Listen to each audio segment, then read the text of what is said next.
ஆண்கள் எதை செய்தாலும் மன நிம்மதியும் ஆழ்ந்த உறக்கமும் கிடைக்கும்.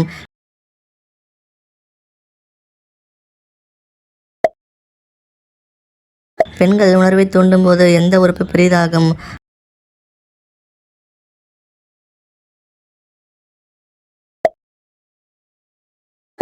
ஆணின் அந்த உறுப்பு ஒல்லியாக இருந்தால் அந்த உறவில் என்ன ஆகும்?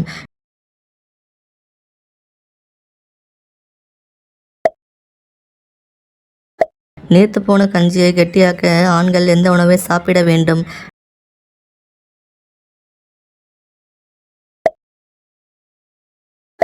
நாக்கின் சுவை அறியும் செல்களின் மொத்த எண்ணிக்கை என்ன?